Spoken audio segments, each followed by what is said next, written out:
Assalamualaikum, selamat sore. Assalamualaikum warahmatullahi wabarakatuh. Waalaikumsalam. Waalaikumsalam warahmatullahi wabarakatuh. Gimana, semua sehat ya? Sehat semua kan? Alhamdulillah sehat. Hujan enggak di situ? Sehat Pak, Hujan enggak di situ? alhamdulillah Pak. Gerimis Pak, Hujan terus, Pak. gerimis. Hujan Ya, ya. Ini deras hujannya, Pak. nah, di tempat saya juga hujan ini. Ya, mudah-mudahan tidak angin, tidak mati lampu ya. Kalau angin mati lampu repot, enggak bisa apa-apa ya. Baik, ini semester 1 ya. Semester 1, blok 2. Kemarin sudah blok 1 sudah selesai, ini blok 2. Jadi memang kelas C itu hanya 10 kali pertemuan ya. 10 kali itu sama UAS. Nah, ini mudah-mudahan bisa tersampaikan. Ini saya materinya algoritma ya, algoritma dan struktur data. Saya share screen dulu ya.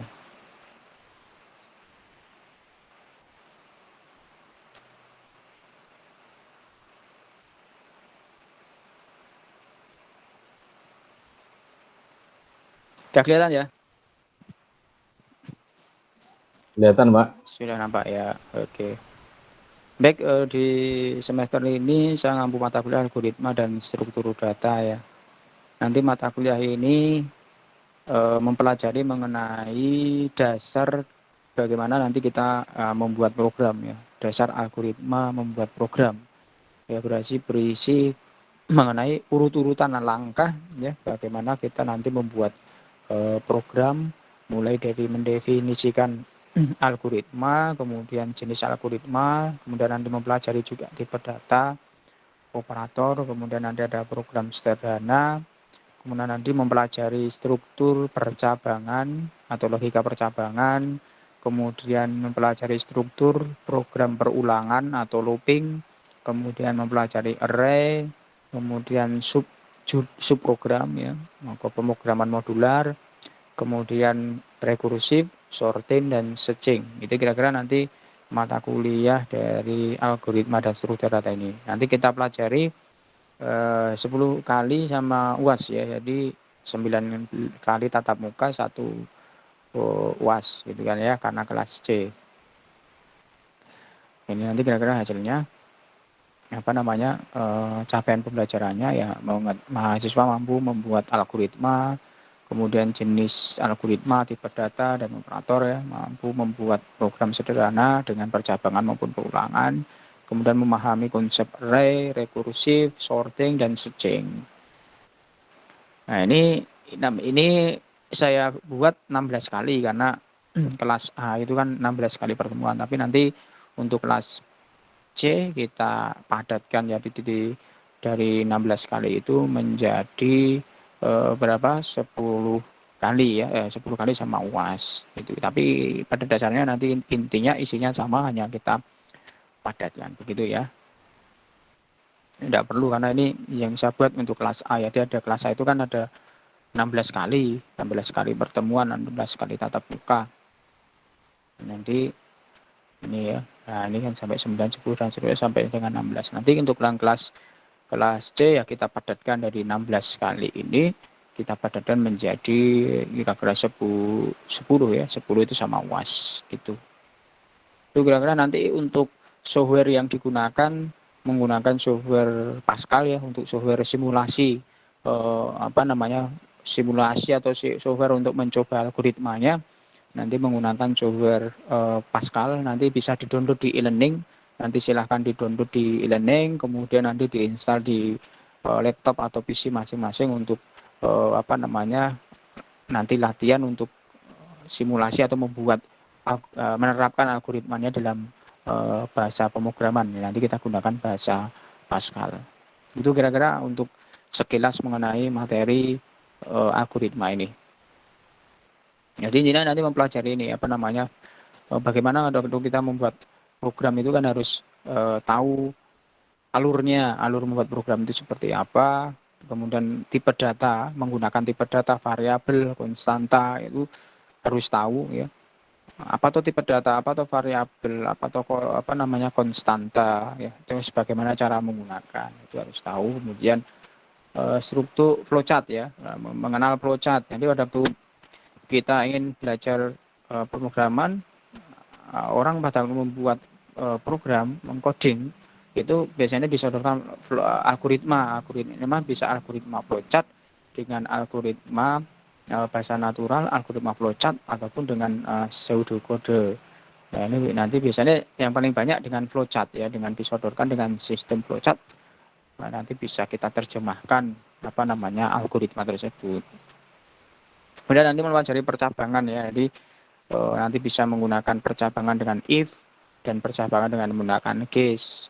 Ya, percabangan itu pada waktu kita dihadapkan suatu pilihan ya. Misalkan pilihan A, apa yang terjadi? Jika milih B, apa yang terjadi? Jika milih C, apa yang terjadi gitu. Itu adalah menggunakan logika percabangan. Kemudian menggunakan perulangan. Logika perulangan itu ya kode program yang diulang-ulang. Jadi sederetan perintah atau instruksi atau kode program yang nanti diulang-ulang ya. Nanti bisa menggunakan struktur perulangan dengan for, dengan while, dengan repeat until. Itu kemudian nanti ada lari array ya, ada kemudian ada subprogram ya, nanti ada menggunakan prosedur dan menggunakan function. Kemudian nanti ada pencarian atau searching ya, kemudian ada sorting atau pengurutan. Itu kira-kira nanti materi dalam satu semester ini. Nanti kita ringkas jadi 10 kali tatap muka ya. 9 kali tatap muka 1 UAS. Itu kira-kira, kemudian langsung saja kita yang pertama. Ini ada yang mau ditanyakan dulu sebelum masuk? Ada enggak? Kalau nanti tetap ada penilaiannya, ada ini ya, presensi, tugas, presensi dan tugas, kemudian UAS, tidak ada UTS ya. Jadi nanti banyak tugas sebagai pengganti UTS-nya. Jadi nanti mohon kalau ada tugas ya dikumpulkan. Nanti karena tugas itu nilainya tinggi, di samping juga pengganti dari UTS. Gitu ya. Sudah gabung di grup semua ya? Di grup WhatsApp yang saya share di e-learning. Udah, Pak. Sudah ya? Ya, oke. Baik, algoritma dan struktur data. Pertama kita kenal karena kalau kita mau belajar membuat program atau kode instruksi ya, atau perintah, itu harus nanti mempelajari algoritma. Nah, program itu apa sebenarnya? Program ini adalah sederetan perintah ya. Jadi sederetan perintah atau instruksi yang nanti harus dikerjakan oleh komputer ya untuk menyelesaikan masalah. Jadi sederetan perintah atau instruksi yang diberikan kepada komputer yang nanti harus dikerjakan oleh komputer untuk menyelesaikan masalah. Itu program. Ya, siapa yang menulis perintah? Yaitu seorang programmer. Ya, orang yang menulis program, orang yang membuat program atau orang yang menuliskan sederetan perintah yang nanti bisa dikenal oleh komputer dan harus dikerjakan oleh komputer untuk menyelesaikan masalah, itu namanya programmer. Itu seorang programmer. Tapi pada dasarnya program itu adalah sederetan perintah atau instruksi yang diberikan ke komputer yang akan dikerjakan oleh komputer atau yang harus dikerjakan oleh komputer untuk menyelesaikan suatu masalah. Ya di program, orang yang membuat program adalah programmer. Ya, programmer itu menuliskan program itu di mana?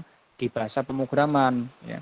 Karena pada dasarnya komputer itu taunya hanya bahasa biner, yaitu bahasa mesin. Taunya komputer itu hanya 0 dan 1 ya.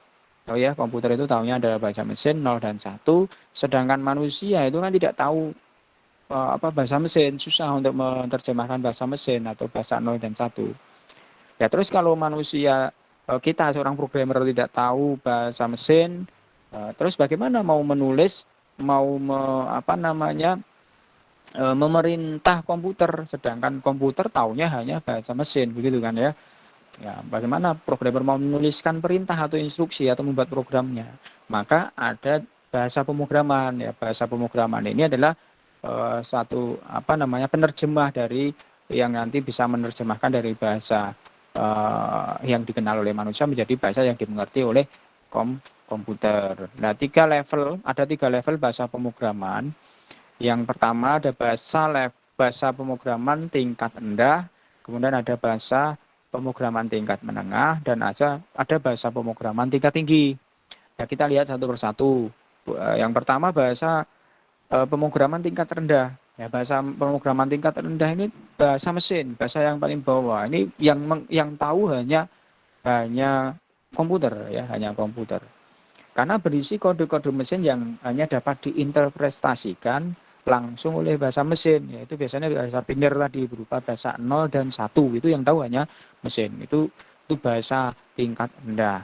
Ya, misalnya ada mikrokode, sekumpulan instruksi.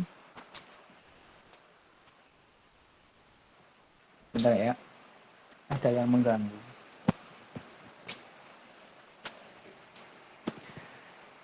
Itu kemudian hanya kelebihannya ini eksekusi cepat, ya, bahasa 0 dan 1 atau bahasa mesin itu eksekusinya cepat karena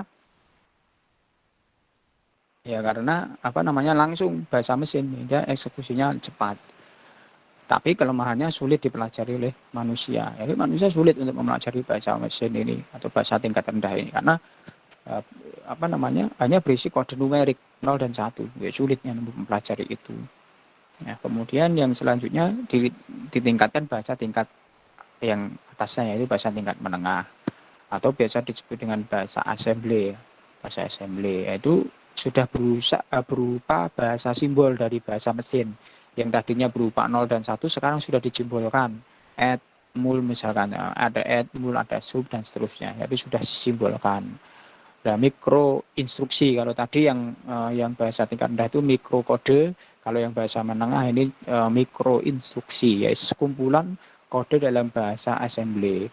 Kelebihannya eksekusi cepat, ya, masih dapat dipelajari oleh manusia daripada bahasa mesin tadi, ya. Filenya juga kecil, tapi tetap masih sulit dipelajari juga, ya, karena programnya cukup panjang. Meskipun sudah disimbolkan, ya, tetapi juga masih sulit dipelajari oleh manusia, Kak, karena programnya cukup panjang. Ini bahasa menengah atau bahasa assembly. Kemudian yang ketiga bahasa tingkat tinggi. Nah, ini bahasa yang tingkat tinggi ini yang bahasa yang mudah dipelajari oleh manusia, ya, yaitu generasi ketiga, ya, dari bahasa pemrograman. Ini lebih dekat pada bahasa manusia, ya, jadi berupa bahasa Inggris, ya. Ini bahasa tingkat tinggi ini memberi banyak fasilitas kemudahan dalam pembuatan program, ya. Misalkan sudah ada variabel, tipe data, konstanta, ya, struktur kontrol looping, fungsi prosedur dan lain sebagainya. Jadi berisi bahasanya mudah dipelajari oleh manusia karena biasanya bahasa ini lebih dekat dengan bahasa manusia, ya, biasanya dalam bentuk bahasa Inggris, ya, misalnya. Contoh bahasa tingkat tinggi adalah bahasa Pascal, bahasa C, bahasa Java. Nah, ini contoh dari bahasa tingkat tinggi. Kelebihannya mudah dipelajari, ya, kemudian mendekati permasalahan yang akan dipecahkan, kode programnya juga lebih pendek, ya. Eksekusinya hanya kelemahannya eksekusi lambat, ya, karena ini bahasa tingkat tinggi ini kan bahasa mirip atau lebih dekat dengan bahasa manusia, tidak lebih dekat dengan bahasa mesin. Sedangkan bahasa komputer itu kan tahunya bahasa mesin, ya, bahasa mikrokode tadi 0 dan 1 tadi. Sehingga eksekusinya kenapa lambat? Karena bahasa ini harus menerjemahkan yang tadinya bahasa yang mudah dimengerti oleh manusia, kemudian diterjemahkan menjadi bahasa mesin, sehingga eksekusinya lebih lambat. Hanya kelebihannya tadi kan mudah dipelajari manusia, kode programnya lebih pendek dan seterusnya. Hanya kelemahannya eksekusinya lambat, ya, eksekusinya, ya, tidak secepat dengan bahasa mesin. Itu kira-kira tingkatan bahasa. Jadi yang nanti yang paling banyak dipelajari itu adalah bahasa tingkat tinggi karena lebih sudah memberikan banyak fasilitas kemudahan bagi seorang programmer, ya, pada waktu seorang programmer itu ingin membuat suatu kode program atau membuat program. Ya, ini ada translator, ya. Translator itu penerjemah, ya, dari bahasa tingkat tinggi tadi menjadi bahasa tingkat rendah, ya. Nah, makanya tadi kan bahasa tingkat tinggi itu kan bahasa yang dimengerti oleh manusia, ya, lebih dekat dengan bahasa manusia. Sedangkan komputer itu kan taunya bahasa mesin, bahasa 0 dan 1 atau bahasa tingkat rendah. Sehingga perlu transaktor ya untuk menerjemahkan antara bahasa tingkat tinggi tadi ya, bahasa yang lebih dekat dengan manusia menjadi bahasa tingkat rendah atau bahasa mesin, bahasa yang dimengerti oleh komputer. Kemudian kalau tadi assembler, interpreter, dan compiler. Assembler ini merupakan penerjemah dari bahasa assembly ke bahasa mesin. Ya, tadi kan masanya yang bahasa menengah tadi ya, bahasa tingkat menengah tadi menggunakan assembler karena assembler ini yang akan menerjemahkan dari bahasa assembly ya tadi ya berupa kode yang sudah dikodekan ya, bahasa mesin yang sudah dikodekan itu menjadi bahasa mesin. Itu membutuhkan assembler. Interpreter ini perintah yang diterjemahkan, jadi menerjemahkan instruksi itu diterjemahkan baris demi baris. Ya, jadi menerjemahkan kode program itu baris demi baris. Jadi program tidak dianalisis secara keseluruhan, tidak diterjemahkan secara keseluruhan, secara bersamaan. Ya. Namun diterjemahkan dari baris demi baris. Ya. Kelebihannya yang termasuk bahasa pemrograman yang nanti termasuk bahasa interpreter ini basic itu termasuk interpreter karena dia menerjemahkan dari baris per baris. Kelebihannya mudah bagi user untuk melakukan debugging ya. Sehingga pada waktu dijalankan ada kesalahan itu bisa jalan dulu ya. Program itu bisa jalan, cuma nanti akan pada waktu mengeksekusi perintah yang salah itu baru akan terjadi error debug gitu kan ya. Hanya kelemahannya itu eksekusi program lambat. Kenapa? Karena tidak langsung menjadi program executable. Ya, karena kalau dijalankan jalan dulu. Selama belum belum menjalankan perintah yang salah tadi ya program akan jalan. Nah, sehingga pada waktu nanti kita melakukan eksekusi program atau kode instruksi yang salah baru terjadi debug ya, baru terjadi error. Sehingga eksekusinya lambat. Tidak langsung menjadi program executable ya, eksekusinya lambat. Itu jenis interpreter, jadi basic interpreter. Compiler ini seluruh program diterjemahkan sekaligus. Jadi berbeda kalau yang interpreter tadi. Kalau interpreter tadi kan menerjemahkan dari baris per baris. Ya, program di run yaitu jalan dulu kalau interpreter. Kemudian baru dia akan akan menunjukkan salah kalau yang di baris yang salah. Kalau baris yang salah itu dieksekusi. Tapi kalau jenis compiler ini seluruh program diterjemahkan terlebih dahulu baru bisa dijalankan. Selama kode program itu masih ada yang salah atau instruksinya masih ada yang salah, maka program belum bisa dijalankan. Ya, jadi seluruh program itu diterjemahkan. Semua perintah, ya, itu contohnya bahasa pemrogramannya Pascal, C++ itu dia akan berubah menjadi bentuk exe setelah programnya itu atau seluruh kode program itu bebas dari kesalahan. Itu ya, jadi semua perintah Pascal nanti dirubah menjadi bentuk exe atau bahasa assembly. Jadi nanti pada waktu compiler ya dirubah menjadi bahasa exe ya, dalam bentuk exe atau bahasa assembly. Ini paradigmanya seperti ini ya, bisa dilihat ada programming language paradigma, ada bisa dilihat ada imperatif, ada deklaratif ya. Ini sejarah algoritma, kita sekarang masuk ke algoritma. Sejarah algoritma, ini panjang ya, bisa dibaca sendiri lah ya. Ya, kalau ditinjau dari segi asal usul katanya ya, algoritma itu sendiri mempunyai secara yang aneh ya. Orang hanya menemukan kata algoritma ya. Algoritma ini berarti proses menghitung. Yang dulunya algoritma itu proses menghitung dengan bahasa dengan angka Arab ya. Ya, tadi dikatakan algoritma. Algoritma itu jika kita itu menghitung menggunakan angka Arab, maka algoritma. Nah, para ahli bahasa berusaha menemukan asal kata ini, namun hasilnya kurang memuaskan ya. Akhirnya para ahli sejarah matematika ya menemukan asal kata tersebut yang berasal dari nama seorang ahli matematika ya dari Uzbekistan, Abu Abdullah Muhammad Ibnu Musa al-Khwarizmi ya pada tahun 770 sampai 840 Masehi ya.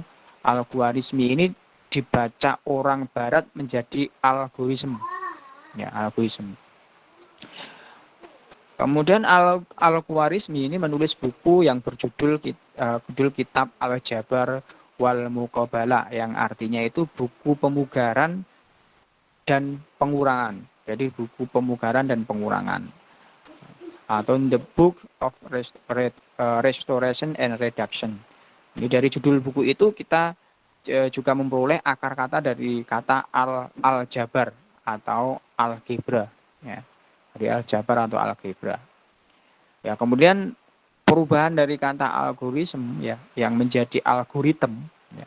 Yang dulu algoritma menjadi algoritm itu muncul karena kata algoritma itu sering dikelirukan dengan aritmatik, ya. Jadi algoritma itu sering dikelirukan dengan aritmatik, ya, sehingga akhiran SM itu berubah menjadi THM ya atau tem, ya. Ya, sehingga menjadi algoritma. Karena perhitungan dengan angka Arab sudah menjadi hal yang biasa, maka lambat laun kata algoritma itu berangsur-angsur dipakai sebagai metode perhitungan. Nah, metode perhitungan atau komputasi secara umum, sehingga kehilangan makna kata aslinya, ya. Sehingga dalam bahasa Indonesia kata algoritma ini diserap menjadi algoritma. Ya, jadi kata algoritma itu di dalam bahasa Indonesia diserap menjadi algoritma. Ini sejarah ya, ini bisa dilihat. Nah, sedangkan definisi sendiri algoritma, ya, kata kita bisa mendefinisikan ya kata algoritma ini sebuah logika, ya, logika, metode dan tahapan atau urutan ya secara sistematis yang digunakan untuk memecahkan suatu permasalahan. Jadi algoritma itu logika, metode dan tahapan atau urutan yang secara sistematis yang digunakan untuk memecahkan suatu permasalahan. Dan Kamus Besar Bahasa Indonesia Balai Pustaka tahun 88 itu secara formal mendefinisikan algoritma sebagai berikut. Ini dari Kamus Besar ya, dari Kamus Besar Bahasa Indonesia Balai Pustaka tahun 1988 secara formal mendefinisikan algoritma. Algoritma ini adalah urutan logis pengambilan keputusan untuk pemecahan masalah. Jadi urutan logis ya, urutan logis pengambilan putusan untuk pemecahan masalah. Ingat ya, urutan yang secara logis ya, urutan yang metodologis pengambilan keputusan untuk pemecahan masalah. Ini definisi dari algoritma dari Kamus Besar Bahasa Indonesia. Sedangkan algoritma sendiri sederetan langkah-langkah, kita simpulkan ya dari sederetan langkah-langkah yang logis yang disusun secara sistematis untuk memecahkan suatu masalah. Ya, di sederetan langkah-langkah logis, langkah-langkah yang logis ya, yang disusun untuk secara sistematis ya, disusun secara sistematis untuk menyelesaikan atau memecahkan suatu masalah. Ya, disebut logis karena setiap langkah itu bisa diketahui dengan pasti. Ya, kemudian algoritma sendiri lebih merupakan alur pemikiran untuk menyelesaikan suatu pekerjaan atau suatu masalah. Ini sejarah dan definisi dari algoritma ya. Baik, kemudian ciri-ciri algoritma. Ciri-ciri algoritma itu yang pertama, algoritma itu harus berhenti setelah mengerjakan sejumlah sederetan langkah atau sejumlah langkah terbatas ya. Jadi algoritma harus berhenti ya setelah mengerjakan sejumlah langkah terbatas. Setiap langkah harus didefinisikan dengan tepat dan tidak berarti ambigu ya atau berarti dua. Algoritma memiliki 0 atau lebih ya masukan. Jadi algoritma itu bisa memiliki 0 atau lebih masukan. Algoritma memiliki 1 atau lebih keluaran. Ya, jadi algoritma bisa memiliki 0 atau lebih masukan atau input, dan algoritma memiliki 1 atau lebih. Ya, kalau masukannya bisa 0 atau lebih input ya, tapi kalau keluaran output harus memiliki 1, minimal memiliki 1 atau lebih ya keluaran. Kemudian algoritma harus efektif. Artinya efektif itu ya setiap langkah itu harus sederhana. Ya, setiap langkah harus sederhana sehingga dapat dikerjakan dalam waktu yang masuk akal. Nah, ini algoritma. Algoritma harus efektif. Itu cirinya. Kemudian sedangkan struktur data, pengertian struktur data sendiri cara menyimpan atau merepresentasikan data ya di dalam komputer agar agar bisa dipakai secara efisien. Jadi cara menyimpan atau merepresentasikan data di dalam komputer agar bisa dipakai secara efisien. Sedangkan data sendiri adalah representasi dari fakta dunia nyata, itu data. Ya, dari data itu representasi dari fakta dunia nyata. Fakta atau keterangan tentang kenyataan yang disimpan, direkam atau direpresentasikan dalam bentuk bisa berupa tulisan, bisa suara, gambar, sinyal ataupun simbol. Jadi data itu bisa berupa tulisan, bisa suara, bisa gambar, sinyal ataupun simbol. Jadi data tidak harus berupa tulisan, bisa berupa gambar, itu data. Jadi representasi dari data atau fakta yang terekam ya tadi ya, fakta atau keterangan tentang kenyataan yang disimpan atau direkam itu bisa direpresentasikan dalam bentuk tulisan, suara, gambar, sinyal ataupun simbol. Itu data. Kemudian tipe data. Nah, kita lihat tipe data. Tipe data ada tipe data sederhana. Tipe data sederhana ada dua ya, tipe data sederhana tunggal dan tipe data sederhana majemuk. Tipe data sederhana tunggal itu contohnya nanti integer. Integer itu bilangan bulat, bilangan yang utuh, angka yang utuh, angka yang bulat. Artinya angka utuh atau angka bulat itu ya angka yang tidak ada desimalnya. Ya 1, 2 tanpa titik desimal. Tidak punya angka desimal, tidak ada titik desimalnya. Jadi angkanya bulat atau angkanya utuh. Sedangkan real itu angkanya desimal, jadi ada titik desimalnya.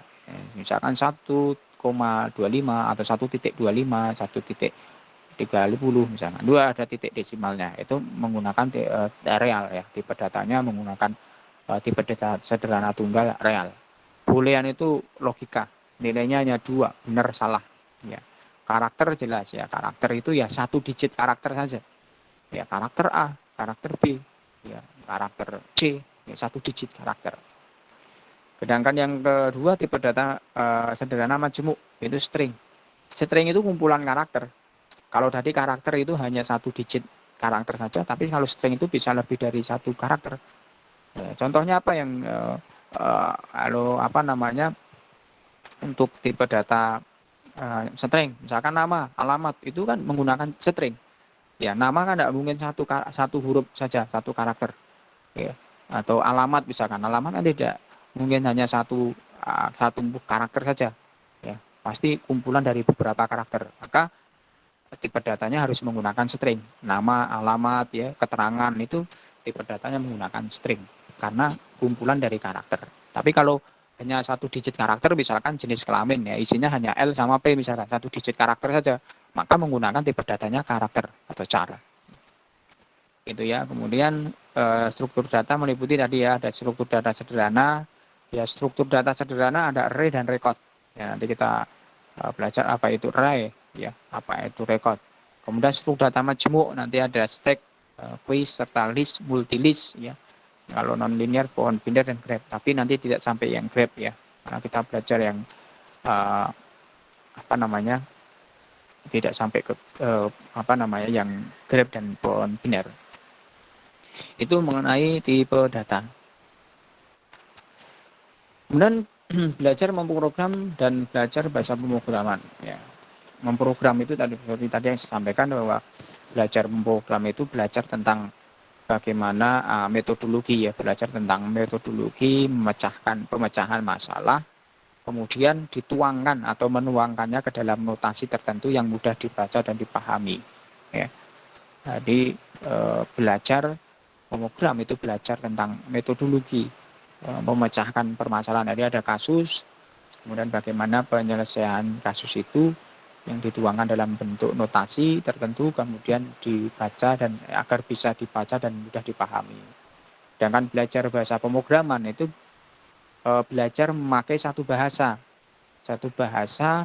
aturan tata bahasanya, instruksinya, tata cara pengoperasian compilernya untuk membuat program itu bisa ditulis dalam bahasa itu saja. Ini misalkan belajar bahasa Delphi misalkan, atau belajar basic Berarti kan kita belajar Delphi misalkan ya. Berarti kan kita mempelajari aturan tata bahasa di Delphi, instruksi perintah-perintah yang ada di Delphi itu apa saja, tata cara mengoperasikan compilernya, bagaimana cara mengcompile dan seterusnya itu belajar.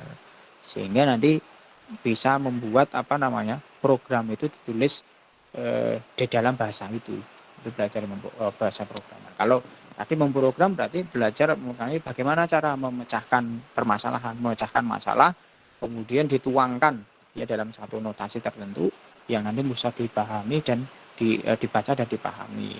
Kemudian bisa pemecahan itu bisa diselesaikan atau dituliskan dalam menggunakan bahasa pemrograman gitu kan ya. Memprogram dengan bahasa pemrograman apa? Itu bisa dipakai ya. Kalau belajar bahasa pemrograman ya belajar dulu aturan tata bahasanya, instruksinya, tata cara mengoperasikan compilernya sehingga bisa membuat program yang lebih yang ditulis dengan menggunakan bahasa pemrograman itu. Gitu ya. Ya, kemudian notasi algoritma. Penulisan algoritma itu tidak tergantung dari spesifikasi bahasa pemrograman dan komputer yang mengeksekusinya. Jadi dibedakan, kita menulis algoritma, membuat algoritma itu ya tidak tergantung nanti algoritma itu hanya bisa diterjemahkan di bahasa pemrograman tertentu, tidak. Jadi harus bisa diterjemahkan ke semua bahasa pemrograman. Artinya umum, kita membuat algoritma itu, algoritma program yang kita buat itu nanti bisa dibaca oleh programmer, terserah programmer itu mau menuangkannya ke dalam bahasa pemrograman apapun harus bisa. Jadi tidak boleh atau tidak bisa kita itu membuat algoritma itu hanya bisa diterjemahkan atau bisa dibaca di bahasa pemrograman tertentu, tidak. Ya, berarti penulisan algoritma tidak tergantung dari spesifikasi bahasa pemrograman dan komputer yang nanti akan mengeksekusinya. Ini akan kita membuat alur penyelesaian masalahnya, langkah-langkah menyelesaikan masalahnya. Ya, terserah nanti langkah-langkah itu mau diterjemahkan, mau diselesaikan oleh programmer dengan menggunakan bahasa pemrograman apapun ya silahkan. Itu ya.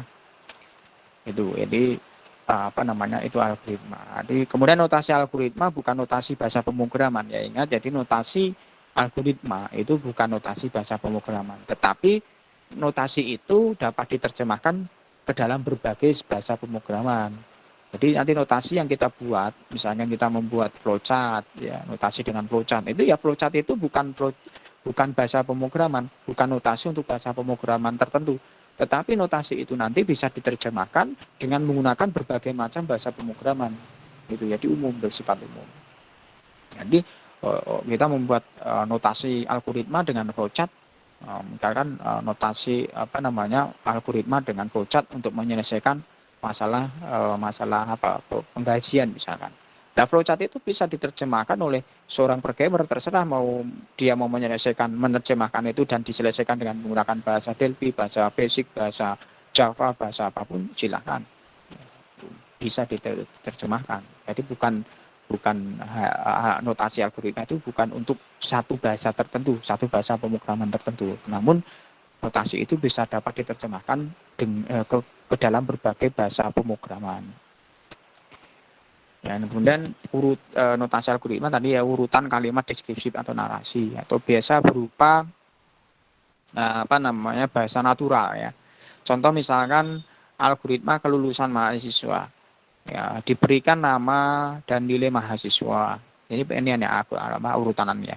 Diberikan nama dan nilai mahasiswa. Jika nilai tersebut lebih besar atau sama dengan 60, maka mahasiswa tersebut dinyatakan lulus. Jika nilai lebih kecil dari 60, maka dinyatakan tidak lulus. Ini kasusnya. Ya, kasusnya ada bagaimana algoritma untuk mencari kelulusan mahasiswa. Kasusnya adalah diberikan nama dan nilai mahasiswa. Jika nilai tersebut lebih besar atau sama dengan 60, maka mahasiswa tersebut dinyatakan lulus. Jika nilai lebih kecil dari 60, maka dinyatakan tidak lulus. Nah, kemudian secara deskripsi, urutan pertama adalah langkah pertama, urutan ke-1, baca nama dan nilai mahasiswa. Karena yang diberikan, yang diinputkan itu adalah nama dan nilai. Maka langkah pertama baca atau input ya, baca nama dan nilai mahasiswa. Langkah kedua, tadi ada syarat, jika nilai lebih besar atau sama dengan 60, maka langkah kedua, jika nilai lebih besar sama dengan 60, maka apa dinyatakan lulus. Maka langkah ketiga, berikan keterangan lulus ya, itu berikan keterangan apa? Lulus. Keterangannya di sebelah kanan itu, keterangan berupa diapit petik itu berarti berupa string ya, berupa data apa namanya? String lulus. Kemudian langkah keempat, tetapi jika tidak beri keterangan apa? Tidak lulus. Artinya jika tidak lebih besar atau sama dengan 60, ya artinya kurang dari 60 kan? Ya. Tidak perlu ditulis jika nilai kurang dari 60 gitu, tidak perlu ditulis karena sudah jelas di atas, jika nilai itu lebih besar sama dengan 60, maka diberikan keterangan lulus. Tapi jika tidak, ya, jika tidak, artinya kan berarti jika tidak lebih besar atau sama dengan 60, berarti kan kurang dari 60 gitu kan ya. Tetapi jika tidak, berikan keterangan apa? Tidak lulus. Kemudian tulis nama dan keterangan, artinya dicetak nama dan keterangannya. Itu contoh notasi algoritma ya dengan uraian narasi atau deskriptif. Ini sampai tidak usah anu dulu ya, ini kan baru permulaan ya, belum nyampe ini. Nanti mungkin minggu depan kita sudah mulai ini masuk ke flowchart dan seterusnya. Nanti silahkan diinstal dulu software Pascalnya ya, silahkan di-download dulu di e-learning, kemudian diinstal di laptop masing-masing agar nanti minggu depan kita kalau ada mau mencoba algoritma itu mau dicoba diimplementasikan dalam bahasa pemrograman, kita bisa. Kenapa kita pakai Pascal? Karena ya agar tidak terlalu berat ya. Intinya ingin mencoba algoritma itu diterjemahkan ke dalam bahasa pemrograman. Nah, kita pakai bahasa pemrograman yang Pascal yang mungkin mudah kita terstruktur, bahasanya terstruktur dan tidak terlalu berat untuk teman-teman untuk mencoba. Nanti silahkan kalau sudah paham algoritma nanti bisa diterjemahkan lagi dengan menggunakan bahasa pemrograman yang lain gitu kan ya. Ini contoh notasi yang kedua dengan notasi flowchart ya. Gambaran flowchartnya seperti ini. Kalau tadi digambarkan dengan flowchart, nanti pertemuan depan kita akan pelajari mengenai simbol-simbol flowchart ya. Nanti kita ini kan baru contoh. Nah, nanti kita pelajari simbol flowchart itu apa saja gitu kan ya. Nah, ini flowchart ada dimulai flowchart itu diawali dengan mulai dan diakhiri dengan selesai ya. Nanti ada 3 penulisan notasi, yaitu notasi dengan bahasa natural, kemudian pseudocode dan flowchart ya. Kemudian dengan bahasa pemrograman. Jadi ada 4 nanti yang kita coba. Jadi dengan bahasa natural atau bahasa deskripsi tadi, kemudian ada dengan menggunakan pseudocode, kemudian menggunakan flowchart, dan nanti diimplementasikan dengan menggunakan bahasa pemrograman. Ini contoh notasi algoritma dengan menggunakan flowchart. Jadi dimulai, kemudian apa yang tadi diinput, ini simbol input ya. Nanti kita minggu depan kita contohkan kita pelajari mengenai flowchart. Ini simbol input seperti ini, baca atau input nama dan nilai. Setelah itu ini namanya decision ya, decision. Nanti kalau kita sudah sampai ke percabangan itu namanya decision, percabangan di sini. Nah, nanti percabangan itu tadi menggunakan if, case ya, menggunakan if ya. Nah, ini decision. Jika nilai lebih besar sama dengan 60, jika ya, jika nilai itu lebih besar atau sama dengan 60, jika ya maka ke sini. Tapi jika tidak maka ke sini gitu ya. Oh iya, nilai yang diinputkan itu lebih besar atau sama dengan 60, maka keterangannya adalah lulus. Tapi kalau tidak adalah keterangannya tidak lulus. Kemudian di sini cetak ya, berarti simbol seperti ini, jajar genjang seperti ini adalah simbol cetak input atau output ya. Tadi baca atau tulis, atau input atau output. Ini tulis atau cetak ya, atau output, nama keterangan. Jadi nama atau keterangan namanya di sini tadi, keterangannya ya ini. Kalau nilainya 70 berarti keterangannya yang ini, keterangan yang lulus. Kalau nilainya 40 berarti keterangannya yang tidak lulus gitu. Ini selesai. Ini contoh notasi algoritma dengan menggunakan flowchart. Itu kira-kira hari ini yang kedua pseudocode ya. Contoh pseudocode seperti ini dari kasus yang tadi. Pseudocode ada tiga bagian kalau kita menuliskan pseudokode, yaitu bagian judul, deklarasi, dan bagian deskripsi. Judul ya judulnya akan bebas. Algoritma kelulusan. Ini judulnya. Ada 3 bagian ya kalau kita menuliskan pseudokode, yaitu algoritma, kelulusan. Judulnya berarti kelulusan. Kemudian bagian deklarasi. Nah, bagian deklarasi ini mendeklarasikan apa saja yang dibutuhkan. Tadi membutuhkan nama, membutuhkan nilai ya. Nama itu berarti apa? Nama dan keterangan ya. Tadi kan yang dibutuhkan adalah nama, keterangan, dan nilai. Nama dan keterangan string karena berisi karakter, kumpulan karakter ya. Nama kan kumpulan karakter, keterangan juga kumpulan karakter, maka diberi tipe datanya string. Ya, di sini string. Kemudian nilai diberikan integer, artinya angkanya bulat. Ya, boleh saja real, ya nggak boleh kalau pengen ada nilainya yang pecahan. Tapi dalam kasus ini kita berikan nilainya adalah integer karena nilainya bulat misalkan. Kemudian bagian yang ketiga adalah deskripsi. Ya, deskripsi berisi read, ya, baca. Read dalam kurung apa yang dibaca. Tadi dibaca adalah nama, nilai. Ya. Read dalam kurung nama, nilai. Kemudian ada if tadi ya, if nilai lebih besar sama dengan 60, maka apa? Keterangan sama dengan lulus. Ya. If nilai lebih besar sama dengan 60, keterangan apa? Lulus. Kalau tidak, else misalkan ya, keterangan tidak sama dengan tidak lulus. Kemudian cetak.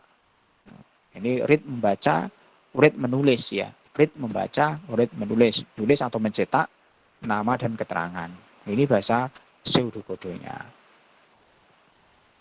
Ini jadi 3 notasi bahasa alami, bahasa natural, atau bahasa deskripsi tadi, kemudian bahasa flowchart, dan menggunakan notasi algoritma pseudokode. Ini aturan penulisan pseudokode ya, judul algoritma ya tadi, kemudian bagian deklarasi dan bagian deskripsi. Nanti bisa dilihat. Judul itu ya judul ya bagian yang terdiri atas nama algoritma ya. Sebaiknya diberi judul sesuai dengan algoritma yang akan diselesaikan. Misalkan tadi kelulusan mahasiswa ya algoritma kelulusan mahasiswa gitu ya di judulnya. Kalau deklarasi mendeklarasikan semua apa yang nanti dibutuhkan dalam program. Kalau deskripsi bagian ini berisi uraian langkah-langkah menyelesaikan masalah. Itu kira-kira. Kemudian operator ya, ada operator aritmatik ya jelas. Ada pembagian, ada perkalian, ada diff mode ya. Nah, itu operator matematika. Contoh penggunaannya ya misalkan 5 dikurangi 2 tambah 1 gitu kan. Nah, ini contoh operator aritmatika. Mungkin teman-teman sudah tahu semua ya operator matematika. Kalau diff itu pembagian hasilnya bulat ya. Jadi 10 diff 4 hasilnya berapa? 10 diff 4 hasilnya 2. Ya, bukan 2,5 tapi 2. Karena hasilnya bulat, komanya hilang. Tapi kalau pembagian dengan ini ya hasilnya pecahan. 10 dibagi 2 berapa tadi? 10 dibagi 4 dengan ini, maka hasilnya 2,5. 2,5. Kalau mod sisa hasil bagi 10 mod 4 hasilnya 2. 10 dibagi 4 dapatnya tadi kan 2 kan, sisa 2 kan. Nah, sisa hasil bagi kalau mod itu modulis namanya. Sisa hasil pembagian, hasilnya juga bilangan bulat itu. Kemudian tipe data tadi sudah ya, ada tipe bilangan bulat, ada short in, integer, long in, bit word. Nah, tipe bilangan bulat semua untuk bilangan bulat. Hanya perbedaannya nanti rentang nilai. Short in juga untuk bilangan bulat, integer juga, long in juga, bit juga, word juga. Kalau boolean untuk logika ya, nilainya benar dan salah. Kalau bilangan real untuk pecahan ya, ada real, single, double, dan seterusnya. Perbedaannya juga di rentang nilainya saja. Kemudian itu karakter, string, larik, dan pointer. Itu macam-macam tipe data. Karakter jelas tadi ya, kumpulan karakter hanya 1 digit karakter, kalau string kumpulan dari karakter. Larik nanti ada tipe data larik sendiri ya, atau array. Itu kira-kira untuk hari ini. Nanti minggu depan silahkan diinstal dulu Free Pascal ya, Pascal yang sudah saya share di e-learning. Silahkan diinstal dulu, nanti untuk minggu depan kita coba mulai untuk masuk di algoritma, bagaimana menulis algoritma dan uji cobanya ke dalam bahasa Pascalnya. Gitu, mungkin ada yang mau ditanyakan? Ada pertanyaan? Saya, Pak. Ya, silakan. Untuk software Pascalnya itu ada minimal apa? Spesifikasi enggak, Pak? Tidak ada. Sudah aja. Langsung free Pascal sudah saya share di link ya. Ya, ada. Baik, Pak. Ya, langsung diinstal aja di laptop masing-masing, insya Allah langsung bisa. Yang lain?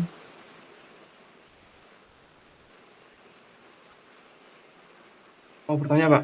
Ya, silakan. Berarti untuk yang ini, program algoritma dan struktur data ini, ada kaitannya dengan pengodingan ya, Pak ya? Ya, untuk codingnya itu untuk mencoba algoritmanya. Jadi algoritma itu dicoba dengan menggunakan, kita gunakan yang Pascal karena biar ini ya, programnya kan tidak terlalu besar ya. Jadi untuk coba. Untuk simulasi mencoba algoritmanya itu betul atau tidak. Itu Mas. Terima kasih, Pak. Ya.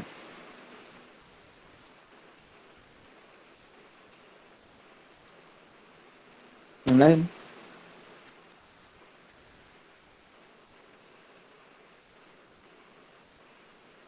Sudah, tidak ada? Tidak ada ya? Ya, kalau tidak ada materi bisa di-download di e-learning, kemudian silahkan melakukan presensi di e-learning ya, presensi juga di e-learning, materi di e-learning, softwarenya juga bisa di-download di e-learning, kemudian gabung di grup ya, kalau belum silahkan segera gabung di grup WhatsApp. Itu dulu mungkin untuk hari ini, untuk kita lanjutkan pertemuan di minggu depan. Itu ya, cukup ya. Ya, Pak. Terima kasih. Baik, terima kasih. Selamat sore. Kita akhiri. Assalamualaikum warahmatullahi wabarakatuh. Waalaikumsalam warahmatullahi wabarakatuh. Waalaikumsalam warahmatullahi wabarakatuh. Waalaikumsalam.